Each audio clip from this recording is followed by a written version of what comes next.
You've seen the work we put in, day out, challenging myths, debunking old wives' tales, and rejecting poor breeding practices. We've dedicated years of research, study, and real-world experiences to perfect the art and science of breeding. And we do it for one reason: to bring you the best, most accurate information possible. Because you know what? You deserve nothing less. But to keep this mission growing week after week, we need you. If you found value in the Bred to Perfection podcast, please take a moment to rate and review us. A 5-star rating and a quick comment might seem small, but every review helps us reach more breeders who need to hear the truth, who want to learn what it really takes to create, improve, and maintain top quality strains. This isn't just a podcast, it's a movement, and you are a vital part of it. If you believe in what we're doing, if you want to help others wake up and become better breeders, push this podcast to the top. Rate, review, and share. Together, we make a difference. Thank you for standing with us. Now, let's get to work. Entertaining, informative, and educational. Inspiring content that makes a difference. This is the Maximus Troy Publications Broadcasting Network. Join the Academy.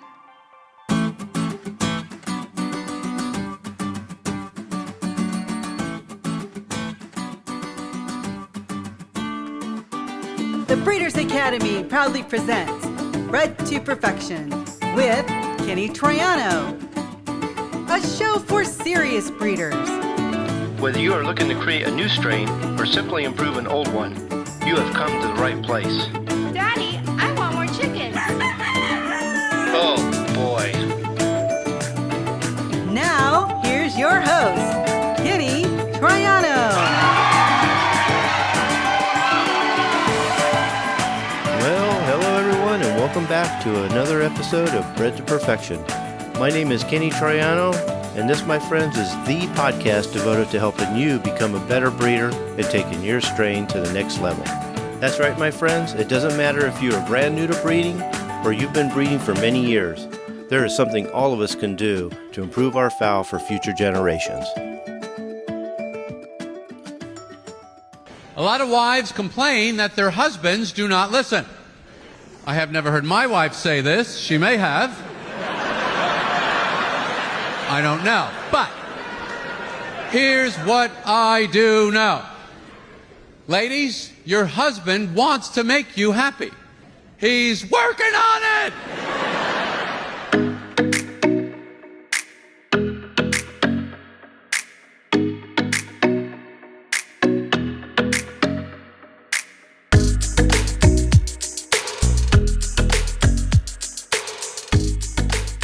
Okay, welcome to another episode of Bred to Perfection. I'm Kenny Troiano, founder of the Breeders Academy. I'm here with my wife, Nancy. What's up? Yahoo! And I can't even see the screen, so Why not? I can't find my glasses that go to a shorter distance. And that's why we were late. She was running around the house looking for her glasses. And I didn't find them. No, see, we played all last week. Okay. Oops, secret's out. We played a little bit because I just retired and everything is just all over the place right now because we're moving things around. And yeah, they're here somewhere. Anyway, so Kenny, I've been home for 1 week total now. What do you think? Think you can handle me being home every day? It's been torture. I'm going to have to go out and get my own job. Lying. He's so lying. Help me, people. Help me. All of a sudden, I have a boss. Not yet. You will, but not yet. What are you doing right now? Are you doing the right thing? You doing what you're supposed to be doing? Are you doing this? Have you done that? Yeah, I do actually ask a lot of questions. That's true. No, actually, it's been exciting. We're having a great time. I have the urge all the time. What time you go to work tomorrow? When's your next day off? That kind of thing. And we're actually getting a lot of work done. Yeah, Nancy's trying to get caught up. She's doing a lot of organizing, straightening up the house, getting rid of things, making room for stuff. It's like all these things we've been putting aside, she has time for now. And then once she gets that done, she'll be helping me more. I've already got projects for her to do. Yeah, we've been going places, but it's driving our daughter crazy because we're talking business. Probably more than we ever have before. But we would talk, but now we're talking more than we ever did. It's like Nancy's more engaged. It's like she's excited. We can't wait to do this. We're making plans. We're writing things we want to get done, things we plan to do in the future, how we want to change things. It's exciting. It really is. You're not alone anymore. Yeah. Let's see how long you like that. And you're like, I want to be alone again, please. No. Okay, so if you are all wondering, Frank isn't here tonight because he's dealing with some pretty bad weather in Kentucky. So keep him in your prayers. They've got a lot going on out there. Yeah. So do some of the surrounding states, too. There have been a lot of tornadoes and such. I So wouldn't be be safe. surprised if our viewership tonight is a lot less than it was just because of the rain and what's going on over there. This is a really cool outline. I was inspired by it, by something I said on a intro that we were doing for Brian Reeder last Saturday. It was a spontaneous show that we did. We were trying just to record an intro for it, and we just lost the energy. It wasn't working for us, just saying stupid things. It was like, what the hell are we doing? Let's just go on and do it live. We always have better energy there. And it was something I said, it was either the intro or the outro of that particular video that inspired me to put this outline together. And so I was like, wow, this is going to be fun. I was hoping Frank was going to be a part of it because I thought he would have a lot to add to it. It's just going to be me today, but it'll be fun. Oh my God, it's all on you. Yeah. This is a good time to join the Breeders' Academy. Go to www.breedersacademy.com. As soon as you join up, you're going to have instant access to the Founders Program, the Masters Class videos, member roundtable videos, programs, and courses. You're going to have the complete collection of videos and audios. And then we do daily articles too. And we do coaching calls for our members. Again, just go to www.breedersacademy.com.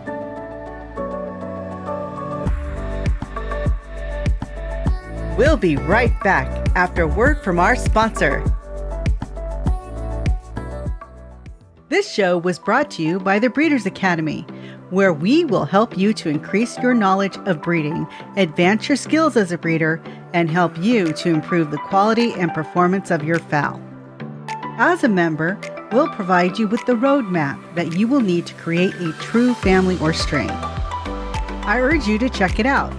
You've got nothing to lose, and you can cancel at any time. You also have a 30-day money-back guarantee. Simply go to www.breedersacademy.com to sign up. The Breeders' Academy will not only change the way you think about breeding, but improve the way you breed your fowl. I hope to see you there. So let's get started.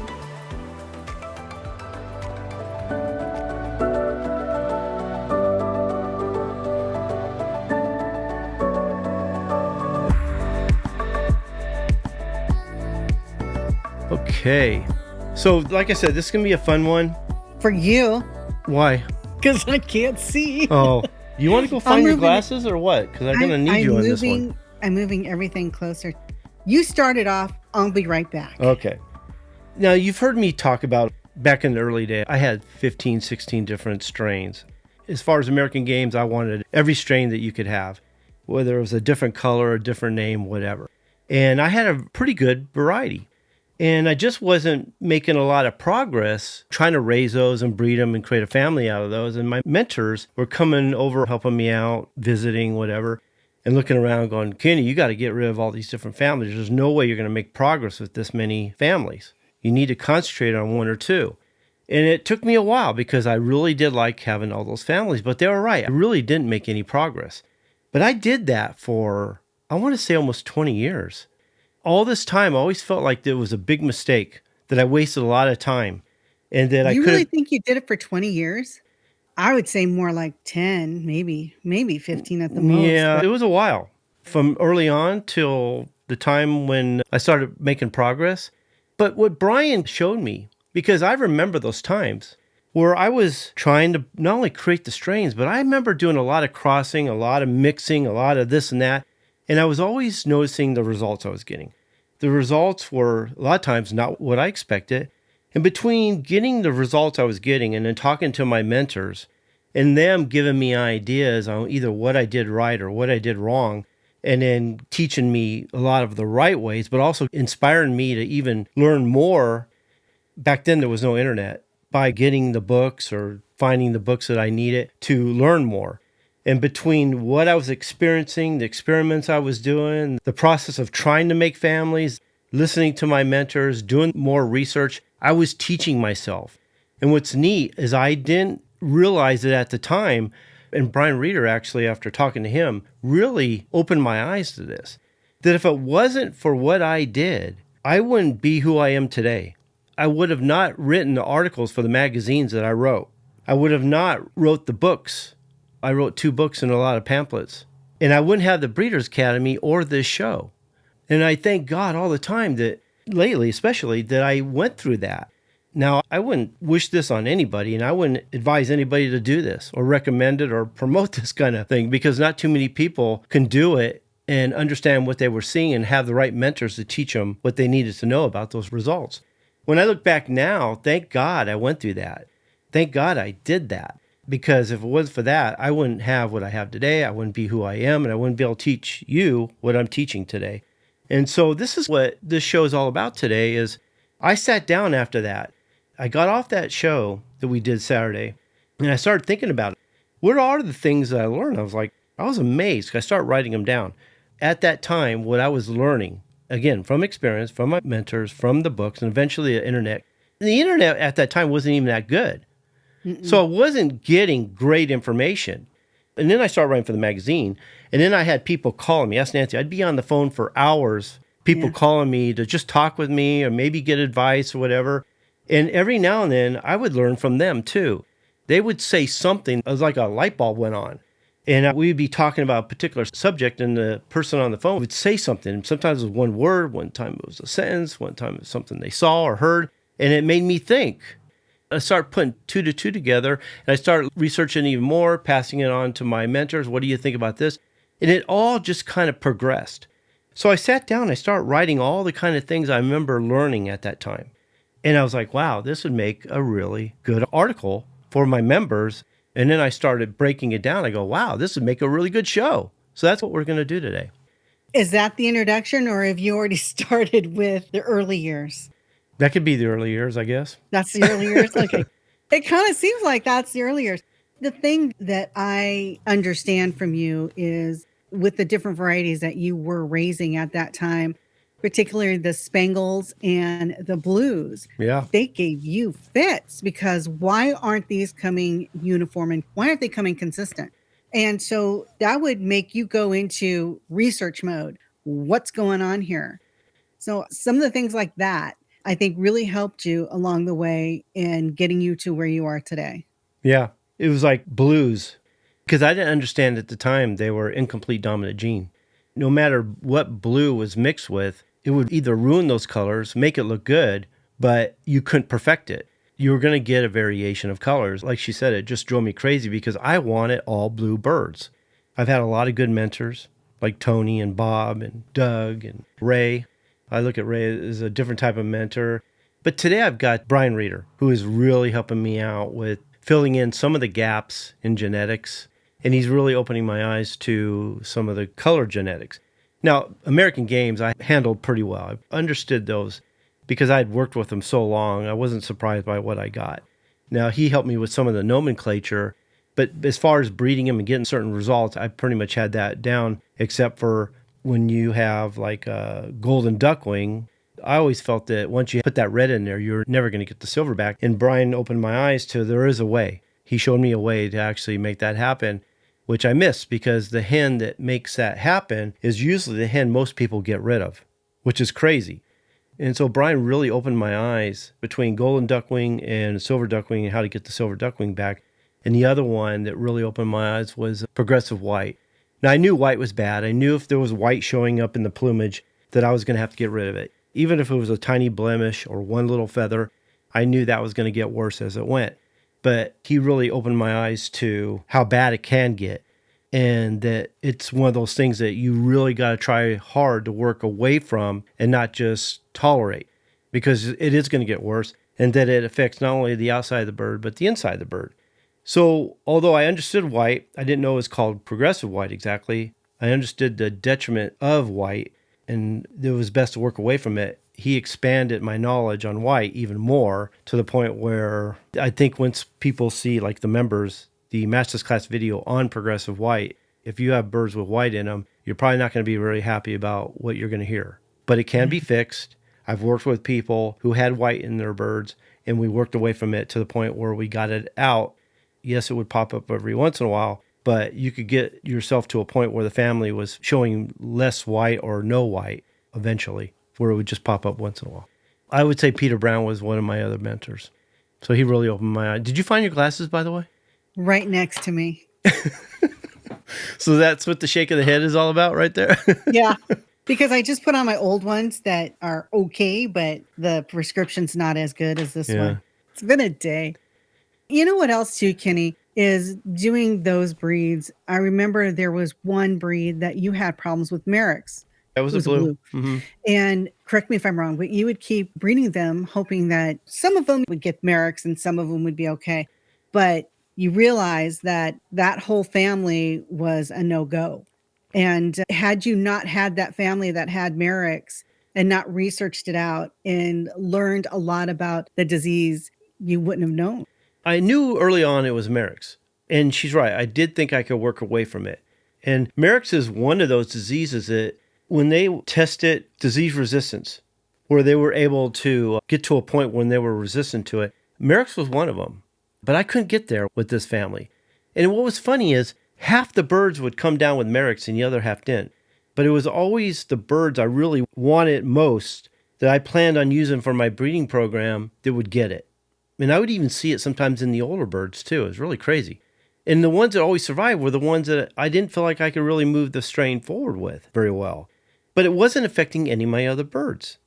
How do you have 16 different strains, but one is just heavily hit with Merrick's all the time, and I didn't see Merrick's in the other birds. So obviously the other birds were resistant to Merrick's. And so when I decided I was going to downsize and get down to 2 or 3 strains, the blues were no-brainer. Although I loved them and I wish I could have made them work, they were the first to go. Yeah, they were kind of like my favorite at the time. You did mention progressive white. I still can't say it. Progressive. Right. How can you not say that? Progressive white. I don't know. Okay. You did mention something about progressive white. And we do have a question on that. Would you like to answer it real quick? Okay. All right. White where? Okay, white anywhere. White in the streamer, in the tail? Yeah. Is it bad? So I don't care what color it is. It could be red, it could be silver, it could be blue, whatever. If you see white, even the white streamers, or white primaries in the tail, or white primaries in the wing, some of the white that you see coming out of the hackle, anything, that's progressive white. Like I said, now white is one of those things that kind of look cool sometimes. They kind of give the color a little bit of character, that wild look, but it just gets worse as they get older. And when you breed to them, especially birds that have a lot of progressive white, the offspring start off with a lot of progressive white. Okay, then it just gets worse from there. But it affects not only the outside of the bird, but it affects the inside of the bird. Its organs, its reproductive system. It's like a disease. It's a huge defect. I'm trying to remember what Brian called it. He didn't call it a disease. It's a serious weakness. I forgot what he called it, but it was detrimental to the bird. You know what I need to do is put that loop on there. The way he did explain progressive white was so funny. Burn it, kill it, get rid of it, that kind of thing. Because it was that bad. He hated it. And I understand it too. And I've seen people that breed to it and it just gets worse as they go. Try to find birds when you're starting out, especially your Adam and Eve, that do not have the progressive white, has any white that shouldn't be there. If they're not a white bird, they shouldn't have white. And he even said dominant white, it's fine, but recessive white, like if you have an all-white bird, it's a recessive white bird, that even isn't a good thing. One of the things I learned too, and I heard it for years and I wasn't sure what I thought of it. I wasn't even sure if I believed it. But there was a lot of people said, I don't like the whites. They seem weaker. I was talking to Brian about it and he says it's absolutely true. And although I never had birds that were recessive white, so I never experienced that myself, but I heard it all the time from people that I was working with, that they hated the whites because they just seem weaker overall. They just seem to lack compared to the red birds and the silver birds. And he said that recessives have some of the same problems that we see in progressive white. They're just not great birds. That if you can move them towards a dominant white, and you can test to find out which are which, by the way, but if you can get them to either be dominant or start out with dominant, you're going to be much better off. dominant white birds are actually really good birds inside and out. So I should have that out pretty soon on Progressive White on the website for the Masters Class videos. Make sure to check that out. But either start with an Adam and Eve that don't have the white in them, or work at moving them away from the white as soon as possible. So start with birds that are showing the least amount of white, and then breed the ones that don't show it at all. That's the best way to handle it. If you can find ones that don't have it at all, that's even better. So I had a lot of good mentors. And what's cool about the mentors I had, they all specialize in something different, which I gravitated to. Tony was all about form and structure. Form, function, and structure. How the bird was made up.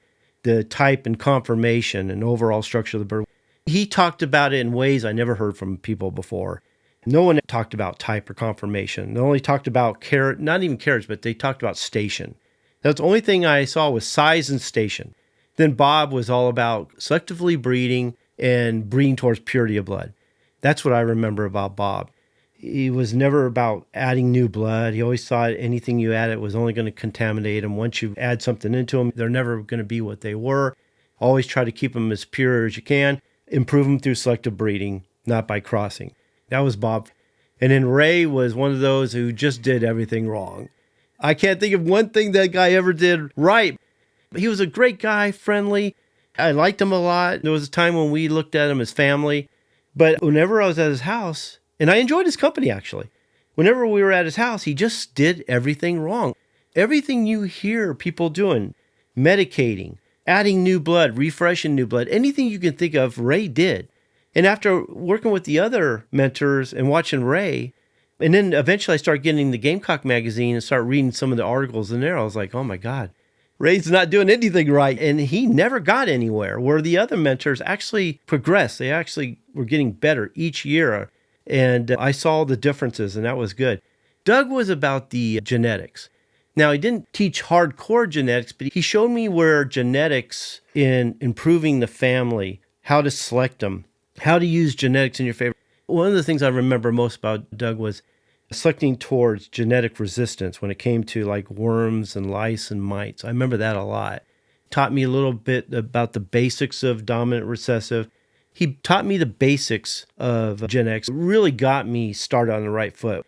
I started researching Gregor Mendel, and that took me into evolutionary biology, where Tony, he was teaching me the form and function and structure of the bird. That took me into Darwin and evolution. So you can see how my learning progressed as they taught me. And then Peter Brown, I've been working with Peter for quite a few years now, and he's just one of the best people to talk to when it comes to healthcare, disease prevention, that kind of thing. Although he's in the business of curing them and fixing them, and I get it, where I'm all about just culling them. See a sick bird, cull them, breed toward the healthy ones. So we're really good friends, but we're always on the opposite side of the coin when it comes to what you're going to do about birds that have a disease or symptomatic or unhealthy. And that's fine. That's his business. And a lot of people want to save their birds. They want to treat them and get them better. And that's great. I'm just not one of those. You're more breeding towards resistance. Yeah. So it's not like you want to just cull everything. You just want to breed towards resistance. I don't want to breed anything that has a weakness. If it was sick or is sick, then it's not something I want to breed to. And that was my experience. That goes back to what I've said before is there was a time when I had all those breeds. I had sick chickens all the time. Matter of fact, I went down, most of them were sick or had been sick or showing signs of something. And I still to this day remember the time. Remember, Nancy? When Tony came here, looked over my birds. He was real quiet too. He was looking over my birds. I was waiting for that pat on the back. Kenny, you're doing such a great job, you know. He just kind of walk over and look down at a bird and go, watch out for that. It's a little stork-legged. What's stork-legged? Well, see how straight the legs are? There's no angulation of the leg. I go, oh. And I start looking around and he's talking. I'm going, wow, there's a lot of them like that. Oh, watch for that one. That's duck toe. I remember when I first learned about duck toe. And I was like, oh, okay. And he told me why duck toe wasn't that good. And he's walking around, looking around. And he's like, you got a lot of sick birds here. I go, yeah, Tony, I got it handled. I know what I'm doing. I got all the medications. I'm working on it. They'll be fine before you know it. I was convinced of it. When I thought about it, I was like, wow, I've been working on these birds for a long time. I was able to get the symptoms to go away. It just came back. It got cold or a storm or rain or some kind of stress. They were sick again.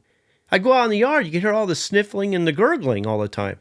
And when you talk to Ray and some other people, that raised the kind of birds I raised, there was common practice to have medications because having a sick bird wasn't a big deal to them. It was something they dealt with all the time.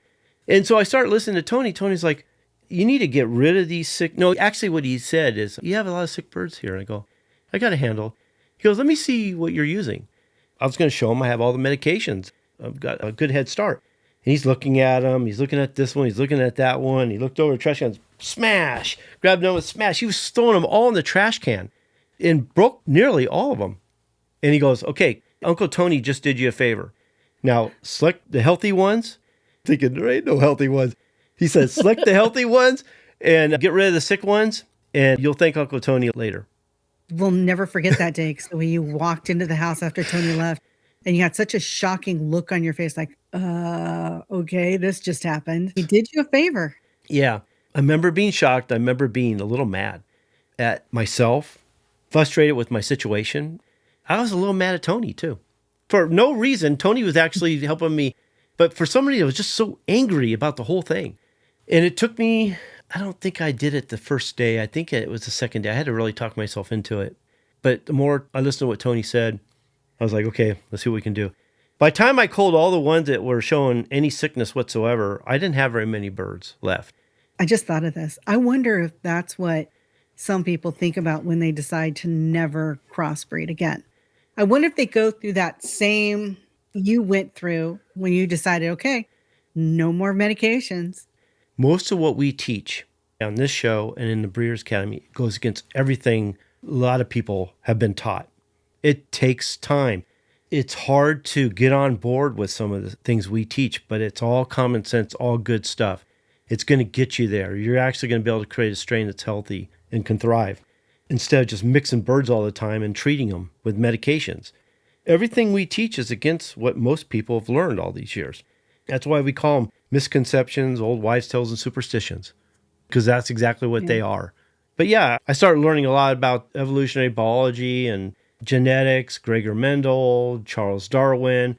I started wanting to learn a little bit more or a lot more about selective breeding and the importance of inbreeding, because a lot of my mentors like Bob were really into the inbreeding part. That's where I learned about inbreeding, because Tony and some others were actually against it and didn't like it. And Bob was like, oh, no, you got to inbreed. It's the only way you're going to fixate the genes. It's the only way you're going to clean them up. This is the only way you're going to move them forward. And so I started learning about that, which took me right into, if you look at the old Dead Man books, they all bring up Robert Bakewell, the father of selective breeding. And he was big into selectively breeding them to improve them and never adding outside blood and using inbreeding to do it. And so that really opened my eyes there. And then Thomas Hunt Morgan took me into more advanced genetics. That's how I really understood polygenic traits and how it's most of the bird. Any traits that are related to form and function are all polygenic traits. And there's a way to fix it. There's a way to select for it to improve it. Much different than monogenic traits like dominant recessive, which is what everybody wants to concentrate on.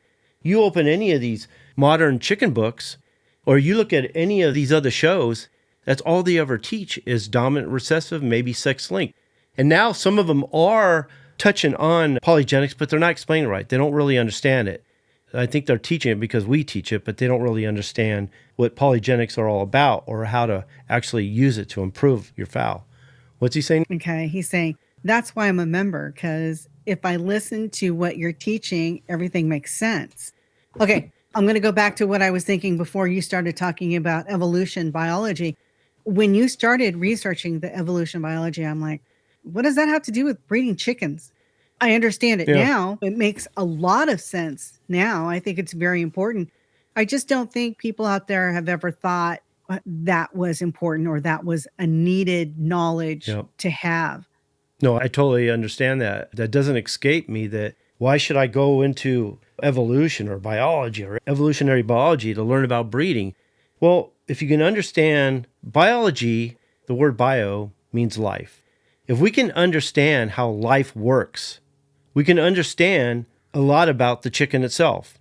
Genetics is part of evolutionary biology. If we can understand genetics, then we can understand not only what traits to select, but how to mate them properly so we get the results we're looking for. A lot of people think that genetics isn't important. Genetics is really important because how do you select them? Now, if you're dealing with a pure family that doesn't give you a lot of surprises, genetics at that point probably isn't that helpful to you unless you start with a new strain or a different type of breed, or you start mixing your breeds.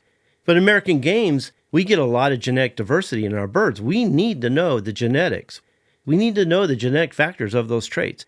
We need to know what we're dealing with so that when we match birds together, we understand the results or we strive to get the results we're looking for. Genetics are so important.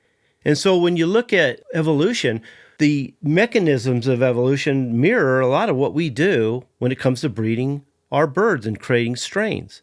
Outcrossing is similar to gene flow. Understanding genetic drift and bottlenecking and the founder's effect is what we need to know when it comes to actually creating a strain. The founder's program mirrors a lot of what you see in genetic drift. And I called it the founder's program because of the founder's effect. Okay. If you understand natural selection, like I'll say, hatch as many chicks as you can manage and afford. Well, that's the overpopulation of offspring.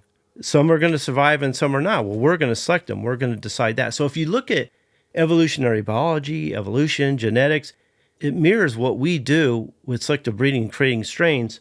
It's basically a tool. So if you can understand that, then you can understand why we do what we do when we're creating a strain. Like my members, you'll understand why we use certain breeding methods at certain times. If you can understand evolutionary biology and the mechanisms of evolution, then you can understand why I'm using certain methods at certain times to progress my strain to the time I have a foundation strain. So evolutionary biology is really important.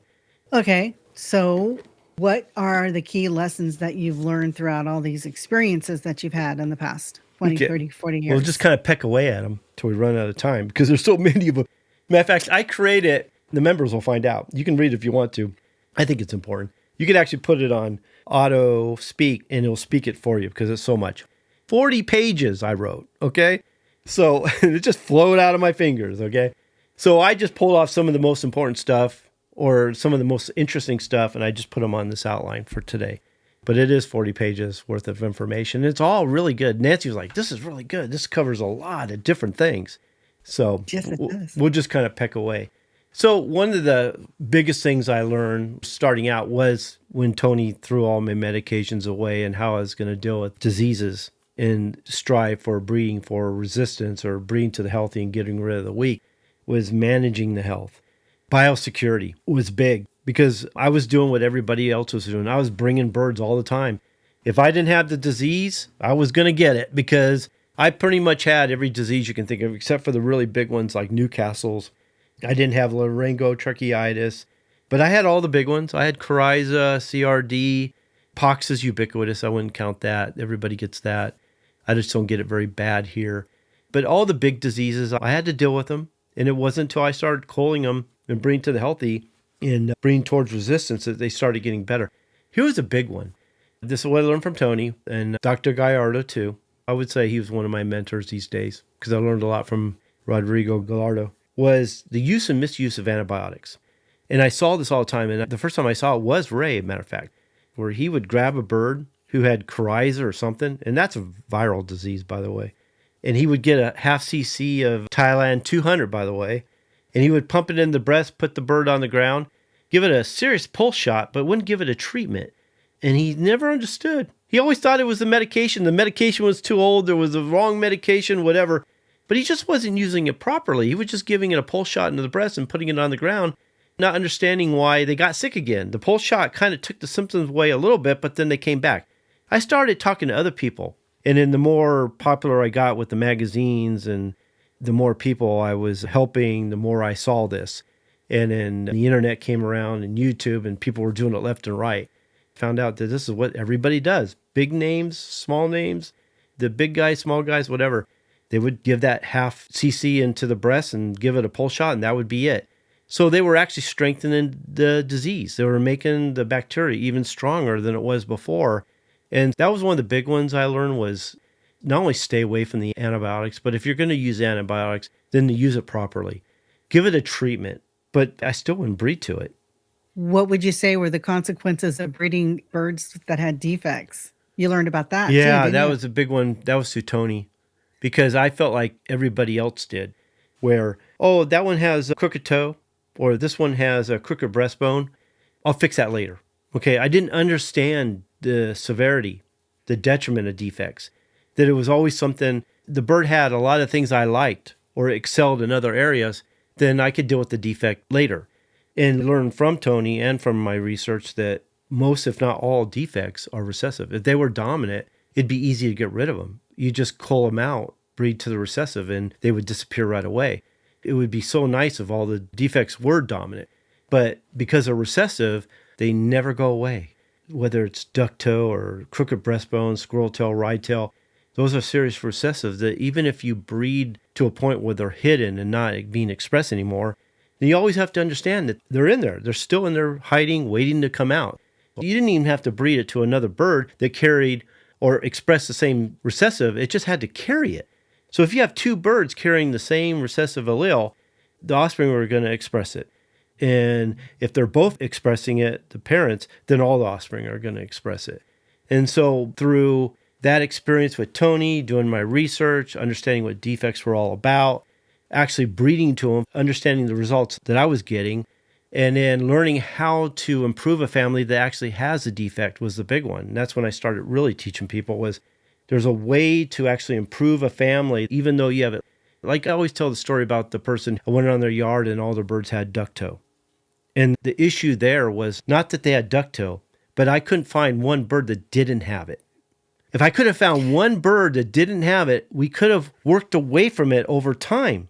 But he didn't even have one. So that means now we're going to have to bring in a bird that doesn't have duck-toe, or hopefully doesn't even carry it, and do like a 1/16th infusion, which I usually tell people not to do. But in this case, this is when it becomes a tool that you need to use, is to bring an outside bird that doesn't have the duck-toe, breed it to your birds, select the offspring that don't have the duck-toe, get rid of the ones that do, and over time, the duck-toe won't completely go away, but the duck-toe won't be as expressed, hopefully, as much, or it will be hidden. But now you still have to work the family back to hopefully close to what they were. They'll never be what they were.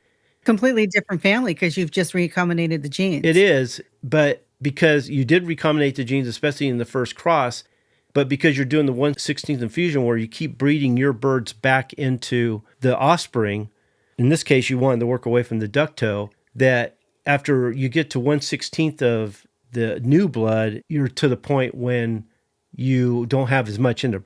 But again, they're not the family they used to be. Nancy's exactly right. They're a new family, but carry a lot of the traits and look close to what they were. But let me ask you this. If you keep breeding the new offspring back into, you said the old, keep breeding it back to the old, you're just reintroducing the duck-toe. Yeah, that is a problem, actually. So you would have to do it in a way. Okay, so I'm bringing in a new bird that doesn't have the duck-toe. I'm getting offspring. That is a problem, especially that guy. He would have a bigger issue. He would have to have more birds than just the one to breed to. And if he didn't have any others that didn't have the duck-toe, he would have a problem, because anytime you breed to the duck-toe, you're going to make more of them. The only way he would do it is any of the offspring that don't have the duck-toe, then yeah, you're going to have to breed it to another bird that may have the duck-toe, but just keep breeding away from it.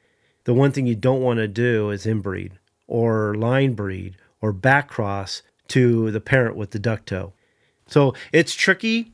There's a way to do it. It's going to take some time. It can be very frustrating because it's going to feel like you're not getting there. The whole key is getting to a point when you're getting some that don't have the duck-toe, because those are the ones you're going to breed to. But you breed to what you have. Let's put it this way. As long as one bird that you're breeding to doesn't have the duck-toe, you can move forward. But if they both have duck-toe, you've got a mess on your hands. You're just not going to get there. That's why his whole farm had duck-toe, because he was breeding to them, not paying attention to it, to the point where they were all producing duck-toe. Any bird he bred all had the duck-toe. So that's the key. Whenever you're doing the breeding, one of those birds can't have the duck-toe. But eventually you would get there, but you are still going to produce some with duck-toe. That makes sense? I feel like I'm all over the place. You know, sometimes that's the best way to go. Scrap it all. Yeah, so defects was a big one.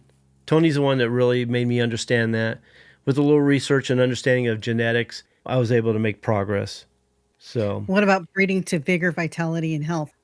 Always breed to the healthiest. See, that's the other thing too. Now, understand, I'm criticizing a lot of stuff, but I did everything everybody else has done. Okay, everything we say we see people do, I did too. That's why I know not to do it. I remember the results. I remember how to fix it. As far as vigor and vitality, you just got to always breed to the birds with the highest vigor and the greatest vitality. And if you do that, they're going to get stronger and stronger. If you breed to any birds that are lacking in vigor, not doing too well, they're not as active, they seem kind of weak and sickly, you're just going to produce sick birds. And again, this is another lesson. Because of what I learned about vigor, I learned about mitochondrial DNA. And I'm trying to remember, it might have been Doug who clued me in on mitochondrial DNA. He was like, if you're breeding to the hens, even though they got good feather, they might even have good conformation, but they're just not as active or healthy, or they seem to be a little unthrifty. They're not thriving as well as they should. Then you're breeding to birds with really poor mitochondrial DNA. And that's going to be expressed in the offspring. Start looking for the hens, especially, that have the greatest vigor, the greatest health, the greatest activity. They always look good. They're never sick. When they hatch chicks, the chicks are like popping. I remember him saying that. Chicks are like jumping out of the shell. They're so active and so healthy. And they're always the ones that are going to grow and develop properly and fast. Well, not fast, but at a good pace. They were never lagging. They didn't have some that were good and some that were bad. It was like all the offspring were growing and developing properly. When you have hens like that, those are golden hens. And that's an indication of good mitochondrial DNA. He was one of those that I learned too, Doug, that the hen was so important that if you bred a really good hen to an average or poor cock, you could still move forward. You'd still get offspring that you could work with and move forward with. It was always the cock. And I learned this. It's like these mentors would tell me things, like Doug would tell me something, and I would either have remembered that happening or I was seeing it happen right in front of my eyes, and it just made so much sense. Where I had done that, where I had a cock that I wanted so bad, that looked so good and was such a great bird. I wanted to make a family. I wasn't very particular about the hens I was picking, that if they were related or they had the right feather color or whatever, that I was breeding to them. And I could have had a great hen with good conformation. She was really healthy, active, but there was something about her for some reason I didn't like. But I would always breed to the hen that wasn't as healthy or had issues before or had a respiratory disease early on, and I thought I cured her. I never got good offspring from those. And I remember him telling me that you can get away with a poor cock if you have a really good hen, but you cannot get away with having a good cock and a poor hen. The hen has the power to make up for the cock, but not vice versa. So you had to pay attention to the hen. That's when I learned that the hen is the matriarch of the family, that you're better off creating strains from hens than you are from roosters. Yes, you want to pick the right rooster, and you want to pick a really good rooster. And if you do, chances are he's going to be prepotent. And the only way to find out if he is prepotent is actually breed him and see what how the offspring look when you produce them. Now, prepotency and mitochondrial DNA doesn't change the genetics. They're not going to change, especially monogenic, dominant recessive, that kind of thing. But prepotency and mitochondrial DNA does have an effect on polygenic traits, the form and function traits, the disease resistance, the health of the bird. All those things that have to do with polygenic traits, mitochondrial DNA and prepotency do have an effect on that. And it turned out that polygenic traits were way more important than monogenic traits. Monogenic traits, for the most part, can be fixed later. They're easy. But if you don't get the polygenic traits right, you're never going to create a strain. They're never going to progress like they should. So many people are trying to improve form and function traits and health traits the wrong way. Adding new blood. It's the worst way to fix a polygenic trait. Polygenic traits can only be fixed by having an established family that's inbred as homozygous as possible. That's when you're going to get the best effects of polygenic traits. By selecting the highest intensity with all the birds you have to select from. If you were to examine all your birds and put them on a graph in their different levels, you would see the typical bell-shaped curve. One side being the weakest or the poorest, one side being the best. And there was always just a few birds here and a few birds here, and then you had your average in the middle. By selecting to the highest intensity, you're actually able to improve that trait over time. And that's the other thing that I learned too, that a lot of people didn't understand. They didn't understand polygenics. They didn't understand how to improve polygenics. They were always doing it wrong, adding new blood. But they didn't understand the importance of it and how to fix it and how to progress it.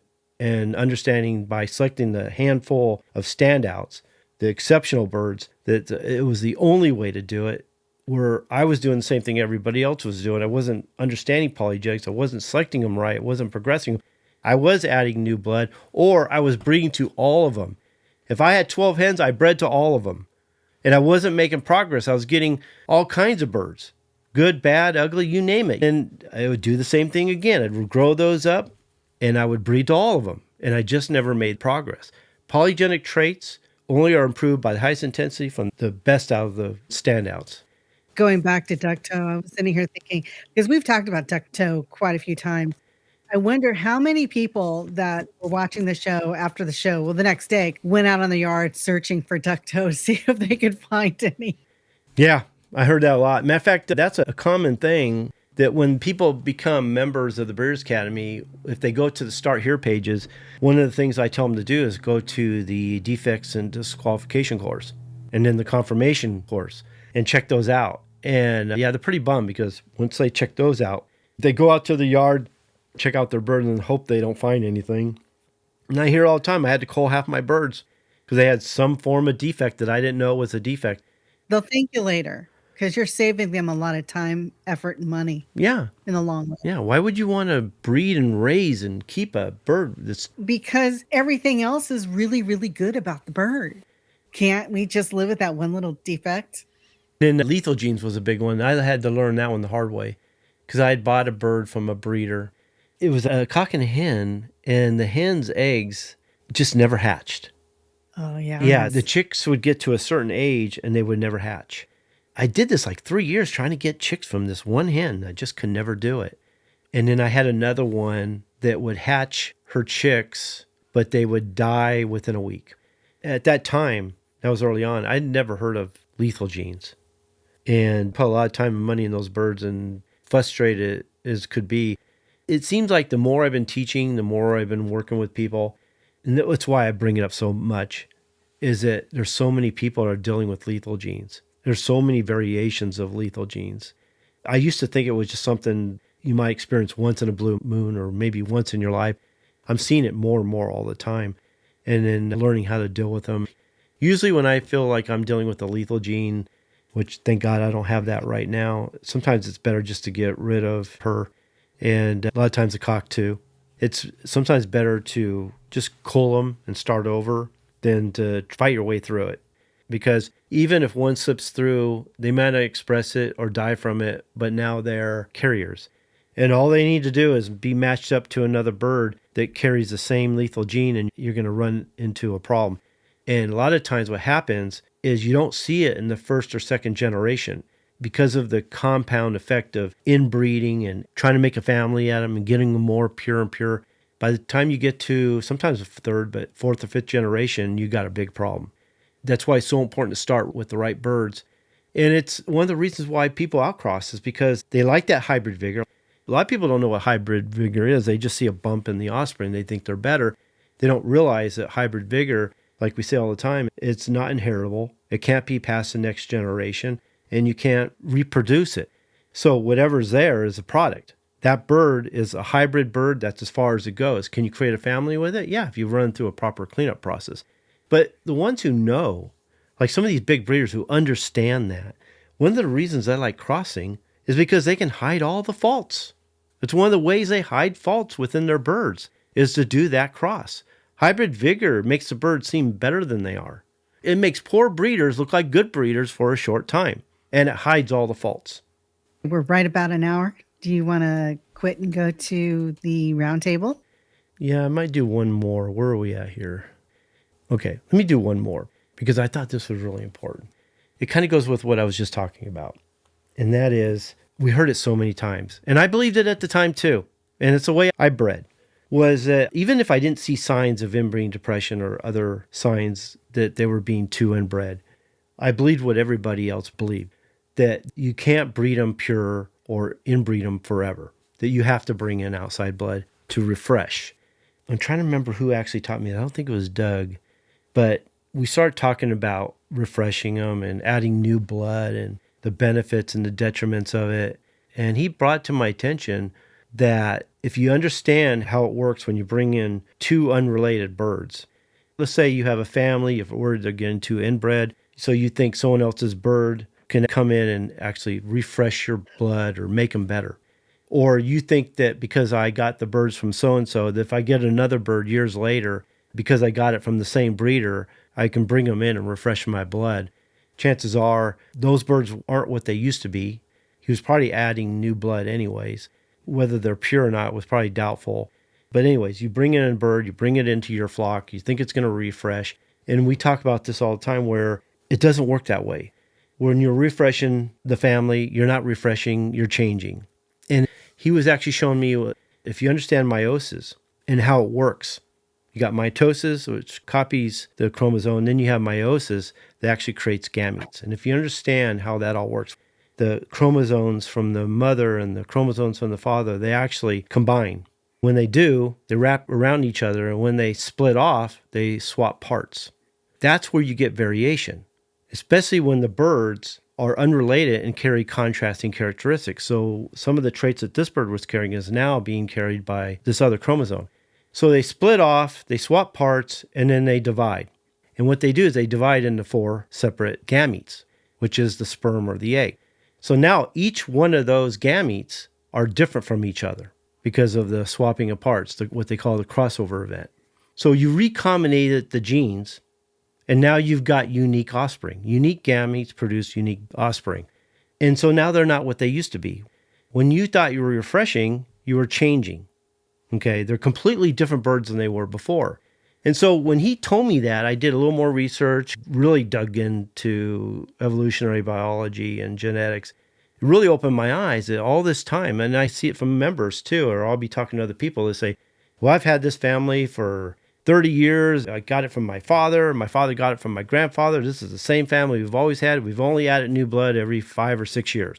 And I'm like, no. You've changed that family. That family is no longer what it was before. Every 5 or 6 years, you changed that family. Yeah. And so when I told him that and explained how meiosis works and recombination of genes and the crossover event and how they're not what they used to be, they almost faint on me because they're about ready to have a panic attack, realizing what they did. They actually destroyed the family, or what they thought was a family. And so whenever I hear people thinking that they're adding new blood to fix them, or adding new blood to refresh, it just shows that if they only would have done their research or understand the importance of evolutionary biology, understand the importance of genetics and how things work, that they might have done things different all along. That's why I think some breeding programs work and some don't. Some look good on paper, but they actually just don't do the job. Hopefully we'll talk about this on the back end, because this is a huge outline and we'll go a little bit further. So I think we can go in the back end now. It's getting hot in the chat room. Oh. First of all, this is the way I see it.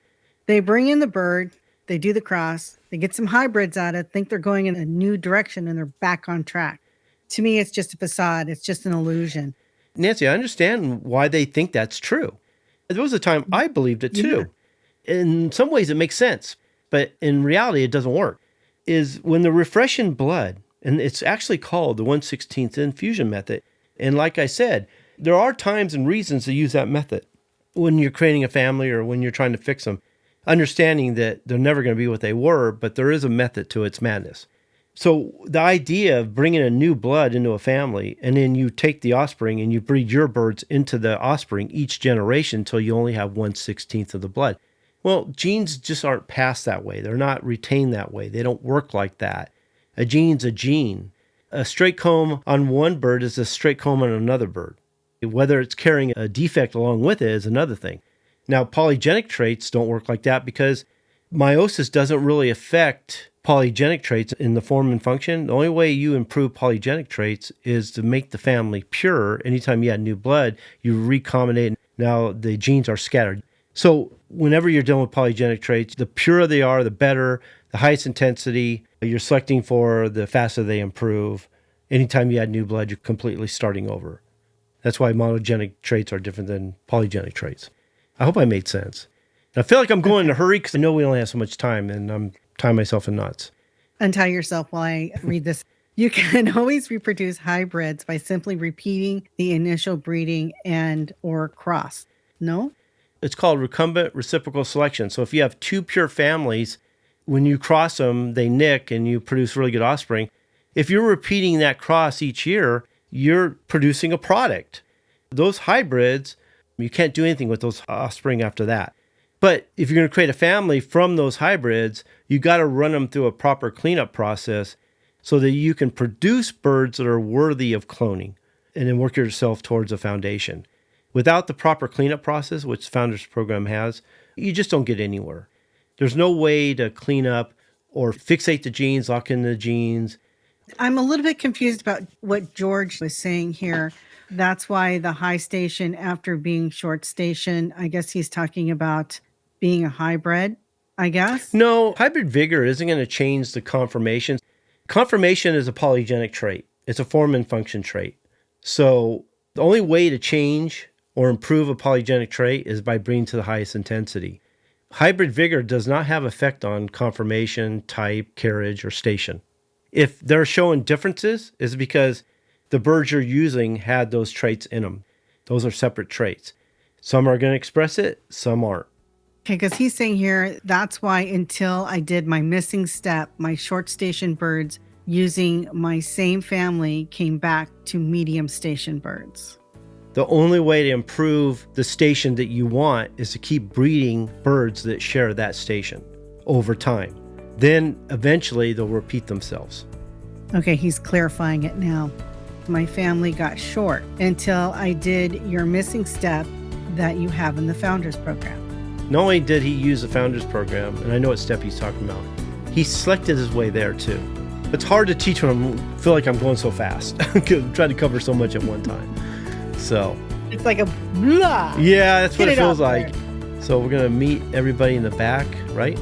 Yes, let's go to the back, guys. All you members, get on out there. Okay, so thank you for joining us. We'll see my members in the back end. Thanks a lot. Okay, bye, guys. Okay, thanks for listening. Yes, thank you again for joining us on the Bred to Perfection podcast show. This show was brought to you by the Breeders Academy, where by becoming a member, you can increase your knowledge of breeding, advance your skills as a breeder, and take you and your fowl to the next level.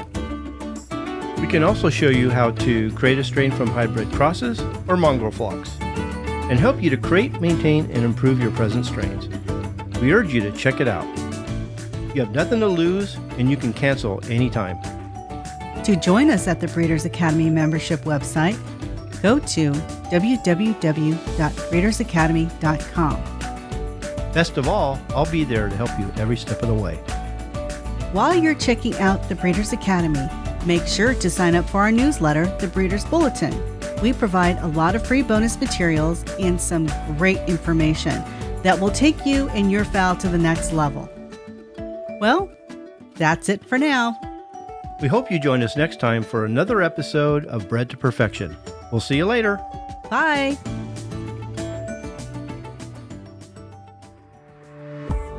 Welcome to the after show. This is the part of the show that doesn't exist. What happens in the after show stays in the after show. If you've mentioned to your friends about the after show, which happens from time to time, no worries.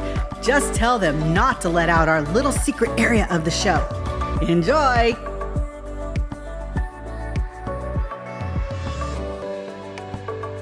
Spread them out. They're gone. History. Totally different strain now. Totally different strain. Let me say this, guys. When some believe that they have been able to get rid of some genes, like they crossbred and okay, I've got all these new great genes, and the ones that I wanted to get rid of, I no longer see.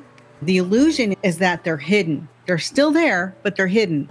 But they believe that they're completely gone. And that's why they believe that this type of system works for them.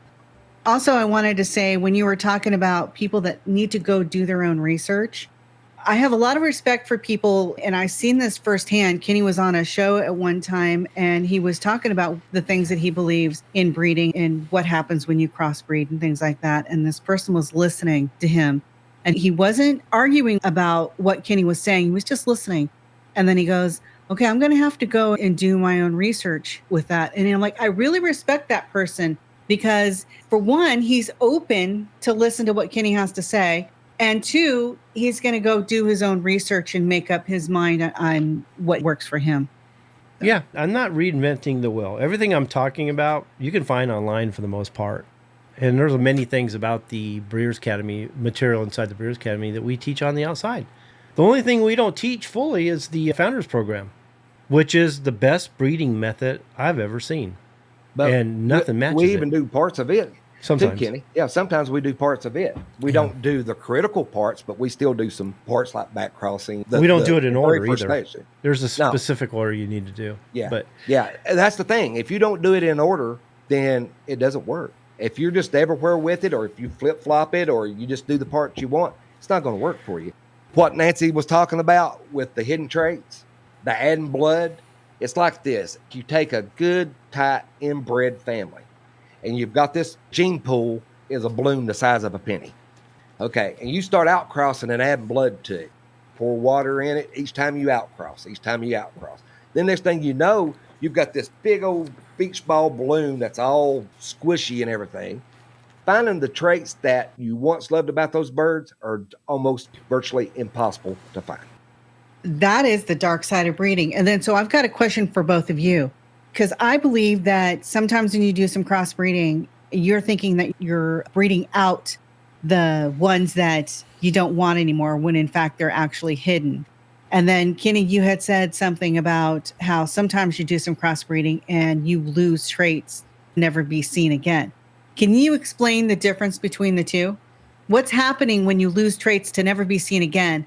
And what's happening when those traits are still there, but they're hidden? Okay, that's pretty broad. Let me start here. When they're infusing blood, what they're doing, and this is a good example, and Frank will know exactly what I'm talking about. A lot of people will relate to this. Let's say they have an American game. Let's just call them Hatch.